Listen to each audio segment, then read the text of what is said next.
Bienvenidos otra vez. Hoy en esta clase vamos a ver la soledad y aislamiento en las personas mayores. La soledad y el aislamiento social son condicionantes de salud emergentes en la población de personas mayores, debido en parte al cambio demográfico y al cambio social. A pesar de esto, no forma parte de las prioridades asistenciales de nuestro sistema de salud. No se registra en la historia clínica ni aparecen los objetivos incentivados. Su contribución al incremento de mortalidad es comparable al de otros factores de riesgo bien conocidos sobre los que se actúa a diario desde los equipos de atención primaria. Se deben discutir estrategias para identificar estos problemas en nuestros pacientes y para realizar intervenciones basadas en la evidencia científica, tanto a nivel individual como comunitario, en cooperación con otros recursos de la comunidad. El equipo de atención primaria debe promover la autonomía de estos pacientes, facilitar su sociabilidad y actuar sobre su subjetividad y conductas que dificultan su integración social. Decimos desde la atención primaria porque es la puerta de entrada de estos pacientes. Y muchas veces las personas mayores, el único contacto que tienen en todo el mes es en ir al médico, y es su único relación con el exterior, o ir al banco a cobrar, o ir al médico, o estar en contacto con alguna enfermera. Por eso es el lugar privilegiado para poder detectar tanto el aislamiento como la soledad. Según el INDEC, las personas mayores de 60 años en Argentina suman alrededor de 730.000. Esto representa el 15,54% de nuestra población, siendo el 43% hombres y el 57% mujeres.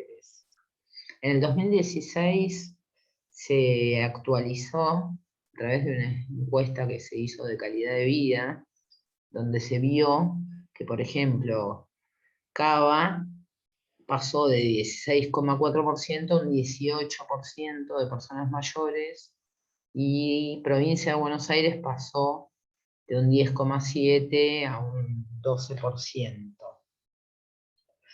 Por ejemplo, entonces, ¿esto qué significa?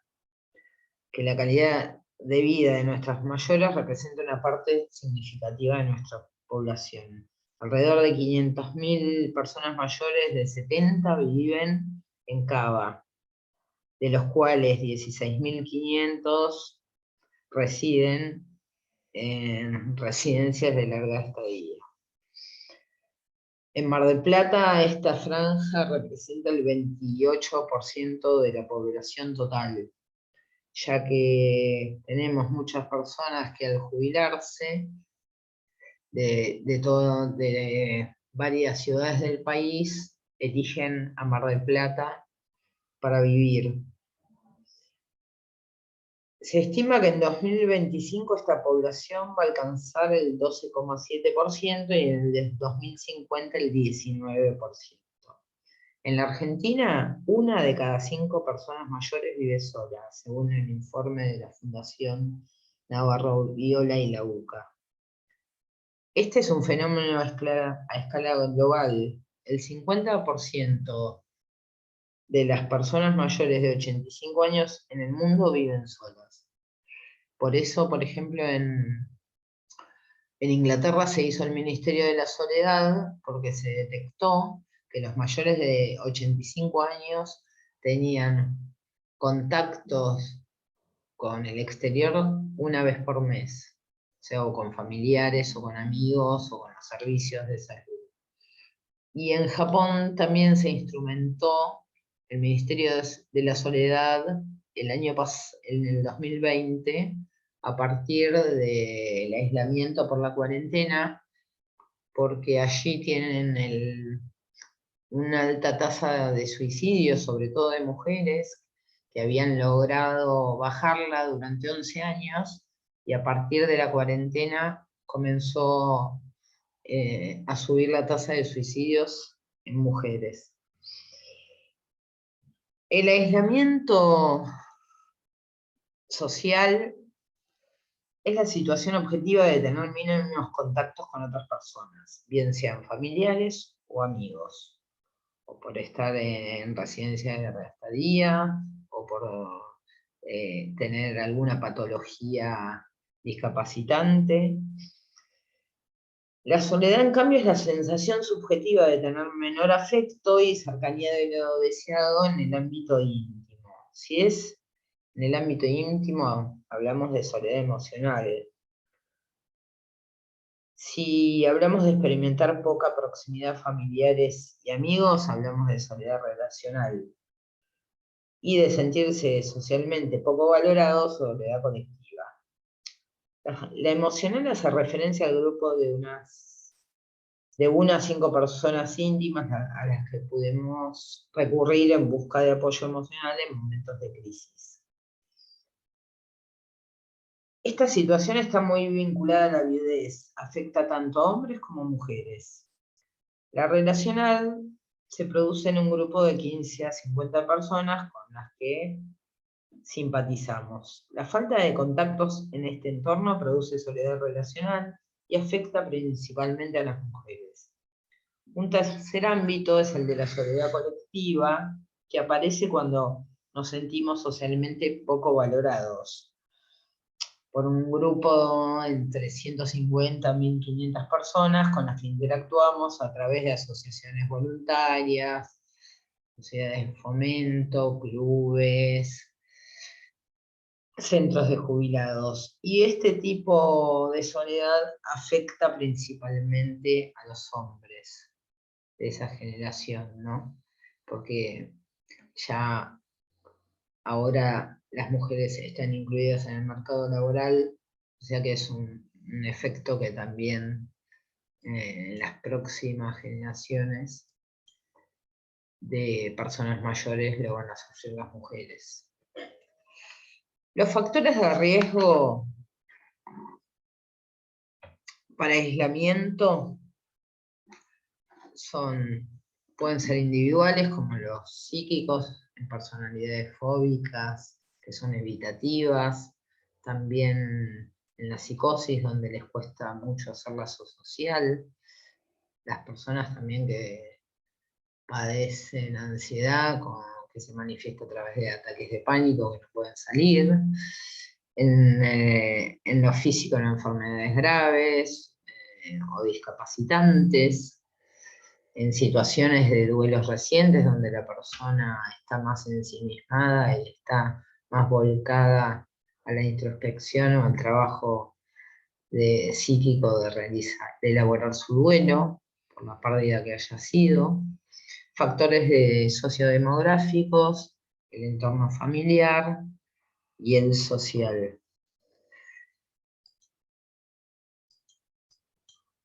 Las características que tenemos en relación a esto, que hablamos de lo psicofísico, situaciones de duelo, la depresión también, ya lo vimos en la clase pasada, donde la persona no tiene la capacidad para tener relaciones porque presenta síntomas de apatía, de fatiga, no tiene la energía para poder interactuar con otros. También el insomnio y después la fatiga diurna por no poder dormir, el abuso de alcohol, sustancias o tabaco, la distorsión de la imagen corporal, puede ser por obesidad o por otros trastornos de la alimentación, por la depresión, puede ser uno de ellos, donde hay una pérdida de apetito, el ánimo está más disminuido, incapacidad física, la deprivación visual y sobre todo la auditiva hace que las personas mayores, al no poder entender lo que se habla y no sentirse bien en reuniones sociales, por esta deprivación se aíslan. Y también la incontinencia urinaria, que hace que las personas no quieran salir y relacionarse. En relación a las sociales, es mayor en las mujeres viudas, divorciadas, solteras, o vivir solo, o el hecho de estar jubilado y ser poco valorado por esto, ¿no? Acá intervienen también los prejuicios y el estatus económico, que no les permite realizar eh, muchas actividades a las personas que no tienen capacidad económica para esto, porque tienen jubilaciones muy bajas. También la ausencia de una adecuada red de transporte, ¿no? No les permite movilizarse, porque viven muy lejos, o, o por la inseguridad, que de no dejar la casa sola. Esto lo ve en la clínica con los pacientes, donde le pregunta por qué no interactúa, por qué no sale, por qué no hacen actividades, y se debe a esto, a que no pueden dejar su casa porque se las roban.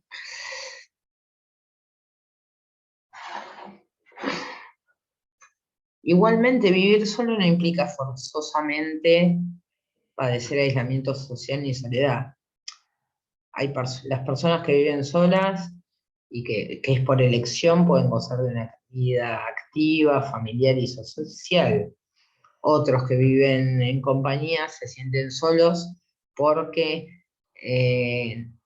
no eligieron vivir tal vez con esas personas, que pueden ser familiares o no, pero por cuestiones económicas deben vivir con ellos, y con los cuales no tienen un buen vínculo.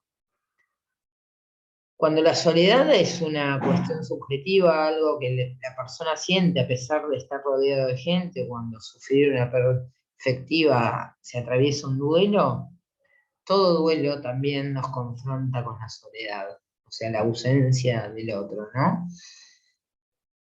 Por lo tanto, no interesa solo comprobar si existen vínculos con otra persona, sino que también importa la calidad de esas relaciones. O sea, los solitarios que deciden vivir solos no pueden considerarse que están aislados, o padecen de una soledad subjetiva que los puede llevar a una depresión, por ejemplo, como una de las cuestiones que pueden pasar. El verdadero aislamiento social es totalmente involuntario. Las herramientas con las que contamos desde la atención primaria, o ya sea desde el médico, o si es derivado a una consulta con el médico de cabecera, o una consulta con psicogeriatra o con psicólogo, tenemos la escala de soledad de Young-Girbel y la de la UCLA. La de Gilbert es más utilizada en Europa, mide la soledad subjetiva emocional y relacional. La de la UCLA tiene la ventaja de haber estado validada, por ejemplo, en España. Tiene una encuesta de 20 preguntas y tiene una versión corta de 3 preguntas que pueden integrarse en cualquier encuesta poblacional. Hay otras escalas para medir el aislamiento social, que son las escalas de red social de Luben, que tiene una versión extensa de 18 preguntas y una abreviada de 6, que mide los 3 aspectos esenciales de la red social: emocional, la tangibilidad y el tamaño. Acá tienen después, para que vean las preguntas, y de acuerdo a lo que responde va a ser, digamos, va a dar un índice de soledad, y de acuerdo a esto se tomarán, una vez detectados, se tomarán se harán las estrategias necesarias para la reinserción social de la persona, ya sea si tiene que hacer tratamientos, si se lo puede incluir en talleres, si se le puede, digamos, conectar con con redes en las cuales pueda participar activamente y poder salir de esa situación, ¿no? Los efectos del aislamiento social y de la soledad son, o sea, la depresión, como hablamos, el riesgo de suicidio también, que ocurre en la depresión, todo va encadenado.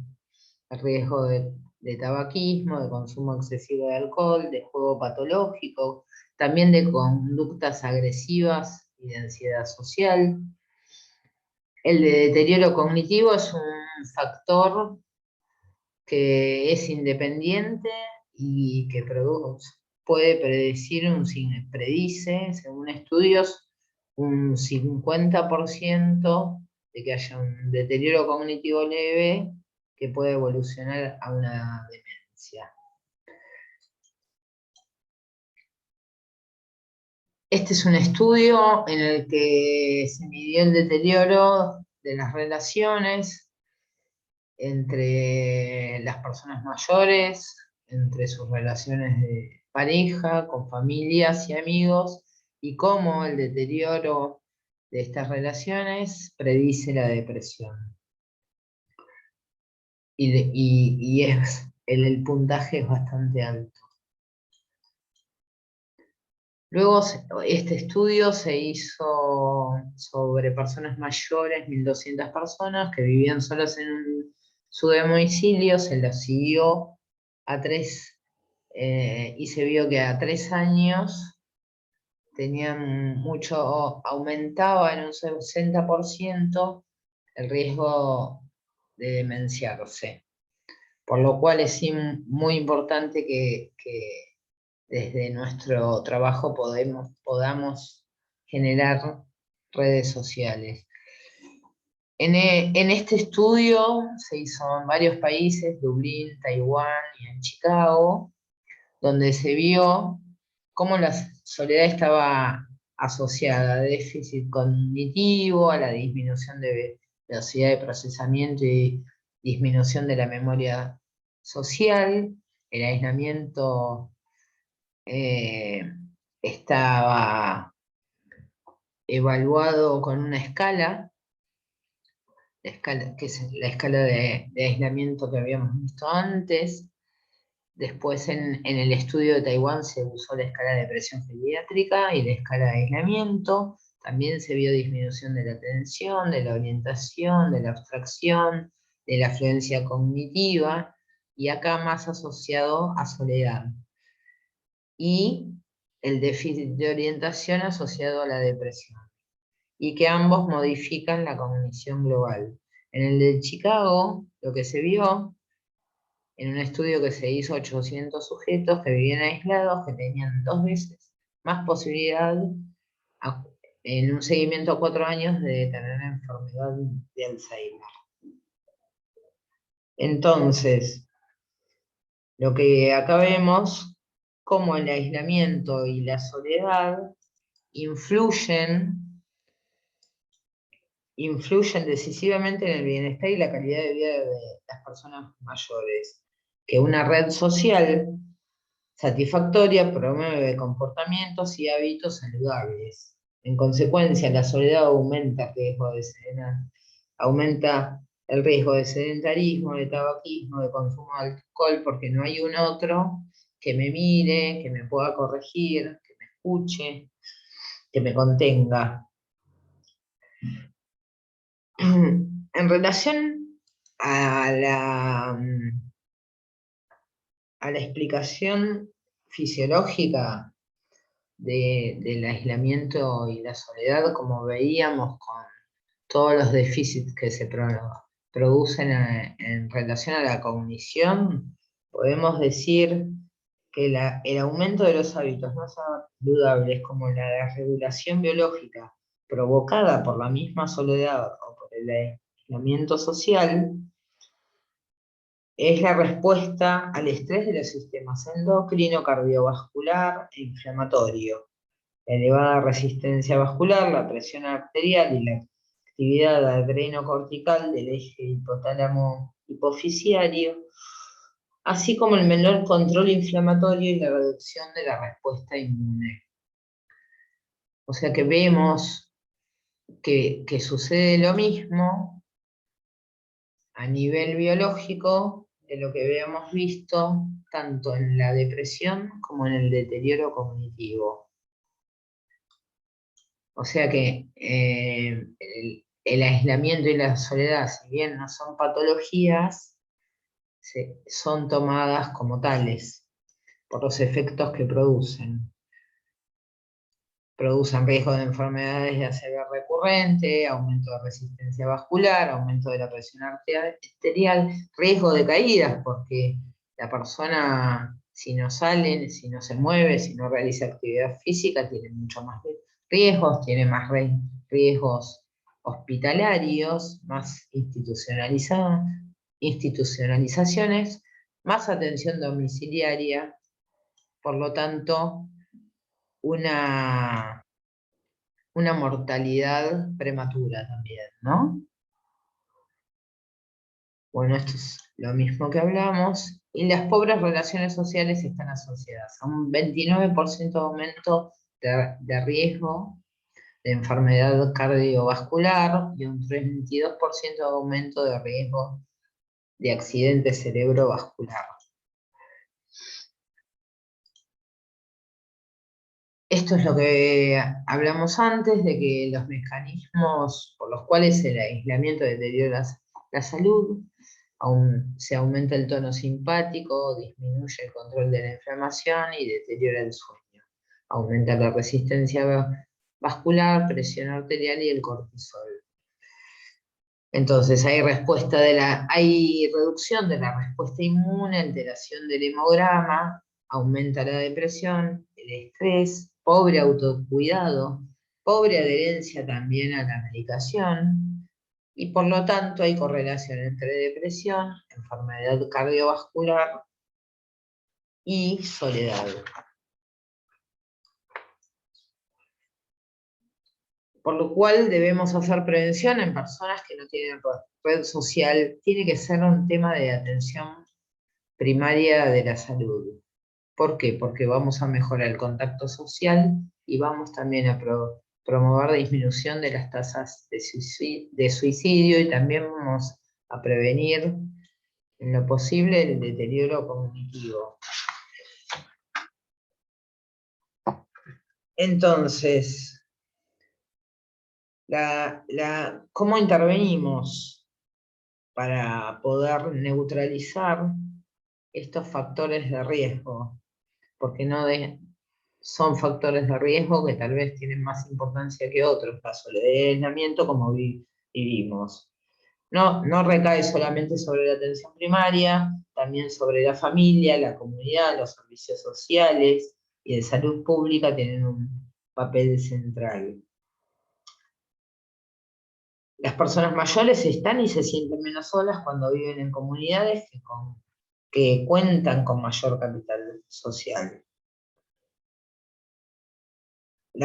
Por eso la consulta es importante, discriminar el cuadro de soledad como circunstancia que el paciente podría sobrellevar con algunos cambios en el modo de vida. Y uno cuando tiene que detectar esto, tiene que escuchar ciertas frases que los pacientes dicen en relación a la soledad, que relacionan la soledad con el displacer, y ahí es donde debemos discriminar si la persona elige aislarse porque tiene un cuadro depresivo o porque los avatares de la vida lo fueron llevando a esta situación. Muchos pacientes manifiestan su inquietud por no sentir ganas de tener contacto con pares.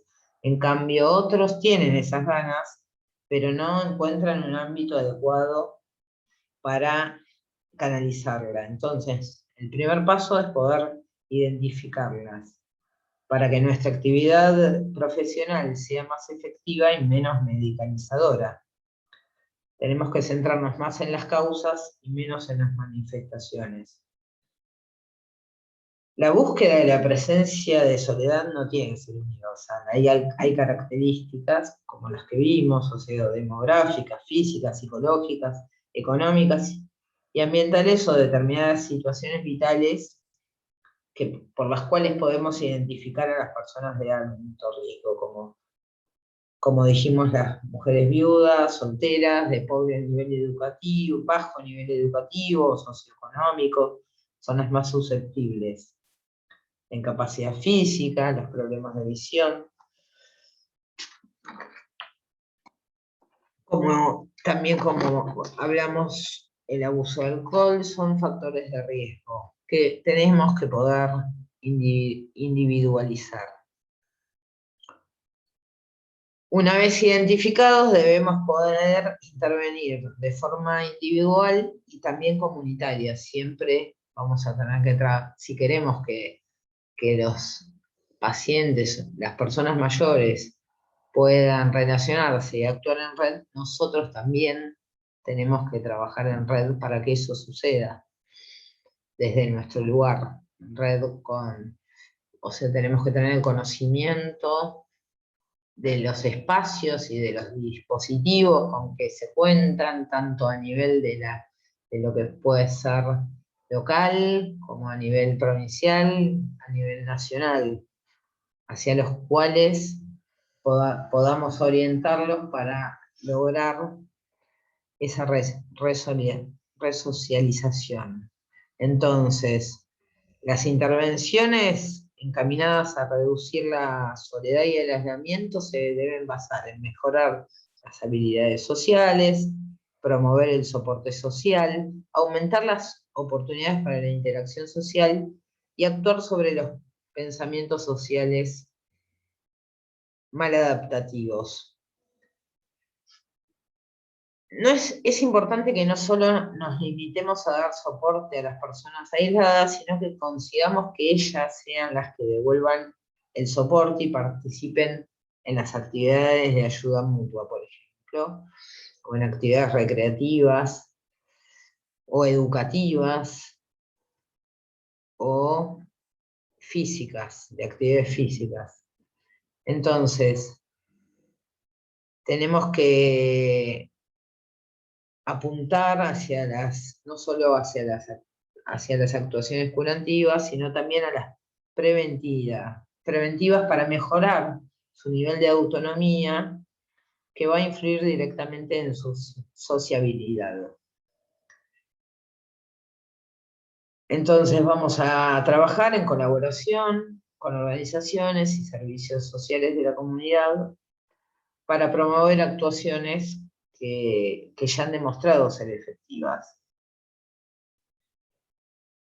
Tienen mejores resultados los programas que cuentan con una base teórica y los que ofrecen actividades sociales o de soporte de forma grupal, y en los que ellos sean participantes activos. Por otro lado, como estamos con este tema del aislamiento social, me gustaría un poco hablar sobre el aislamiento social y preventivo en las personas mayores durante la cuarentena. Un estudio que hizo la Asociación de Psiquiatras de Argentina, donde lo que se evidenció es que hubo un grupo de adultos mayores que se mantuvieron activos, otros que vivían aislados no evidenciaron ni registraron cambios significativos en su vida en relación a la pandemia. Pero otro grupo de personas vulnerables sí acusaron este impacto a nivel psíquico y físico y social. Y los síntomas más frecuentes que se encontraron fueron estrés, ansiedad, depresión, sensación de desesperanza, confusión, trastornos por estrés, postraumatismo, resignificación de duelos, incremento en el consumo de psicofármacos, alcohol, alteración del sueño, alimentación inadecuada con aumento o disminución de peso, deterioro cognitivo y funcional, con la consecuente disminución de la calidad de vida. Aumentó el riesgo aumentó el riesgo de sedentarismo, como dijimos, de enfermedades clínicas, de accidentes cerebrovasculares, de la hipertensión. Entonces, a la conclusión que se llegó, que promover una red social en los adultos mayores es promover salud y que es objetivo de la salud pública, ¿no? Lo que vimos que en la pandemia se modificaron las coordenadas de tiempo y espacio al instituir la cuarentena y restringir, por ejemplo, en las instituciones de larga estadía la salida de los residentes. Esto implicó modificar su vida y obligarlos al encierro, sufriendo en el caso a caso diferentes malestares subjetivos y corporales. El paradigma de protección integral de los derechos se dio al modelo que ubica al sujeto en posición de objeto de protección y coexiste más que nunca con el sujeto en posición pasiva, cediendo su derecho de autonomía. La libertad de circulación y de decisión se encuentran transitoriamente suspendidas. El cuidado de la dimensión biológica puso en acción dispositivos de control y vigilancia de los cuerpos. Las normativas institucionales se transformaron en protocolos de bioseguridad.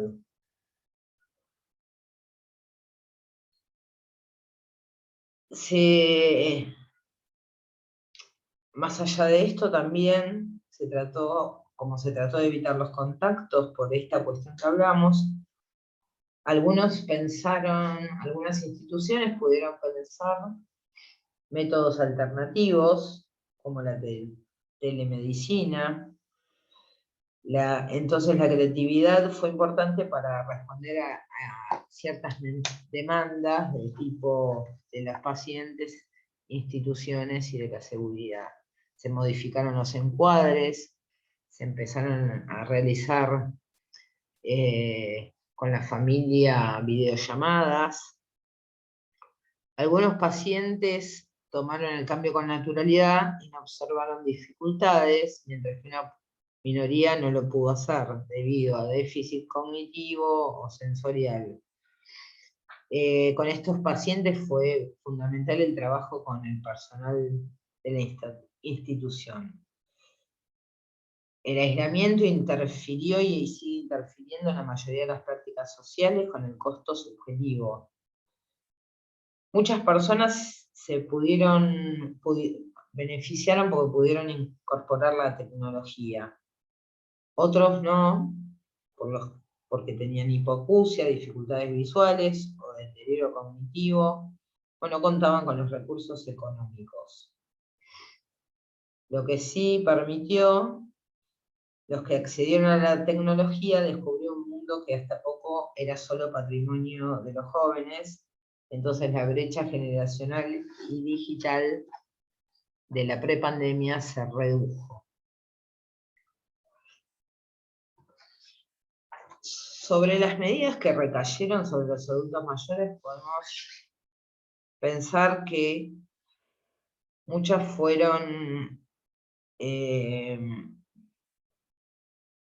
persiguieron intereses políticos o económicos, y también el universalismo, ¿no? Esto de homogeneizar, las personas mayores son vulnerables, o el lenguaje que se volvió ya adultos mayores, se dejó de usar, o personas mayores, el abuelo, la abuelita.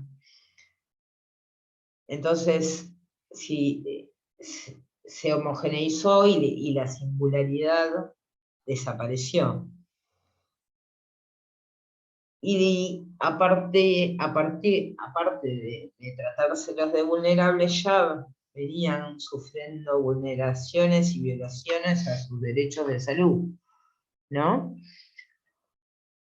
Entonces, referirse a la vulnerabilidad como concepto englobador en el marco de la pandemia, podemos pensarlo como un error, porque debemos prestar atención a elementos sociales, psicológicos, organizativos, para poder analizar la vulnerabilidad junto con las condiciones económicas, ambientales, de edad, de género y otras.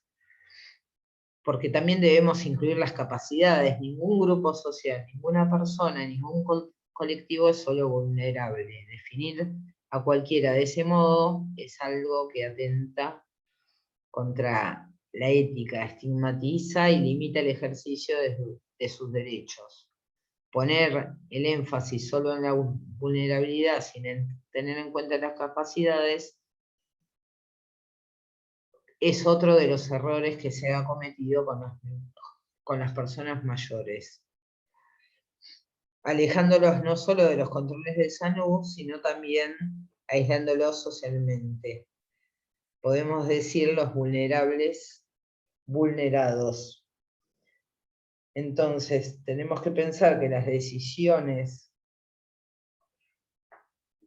que la alta variabilidad de mayores, cada década de la vida representa una realidad diferente, en donde se evidencia que hay resiliencia conservada, o sea, sus capacidades, positividad frente a los duelos, capacidad de sostener roles múltiples como cuidadores y voluntarios, importancia que tuvo el rol de las mujeres en la contribución, contribuyendo a las situaciones de crisis. La población mayor solo está institucionalizada en un porcentaje menor, y si bien a causa del hacinamiento ocurrieron allá la mayor cantidad de fallecimientos, la mayoría vive en comunidad de manera activa, en pareja, solos o con cuidadores también mayores. Por lo cual, lo que evidenció en la gestión de esta pandemia y cómo está en relación a los adultos mayores, a este aislamiento, es que en realidad debemos reforzar la inclusión social y la solidaridad durante el aislamiento, y que la restricción de la libertad de movimiento conduce a pérdida de soporte y cuidado, y que el distanciamiento debe ser acompañado por medidas de soporte identificando las necesidades de cuidado.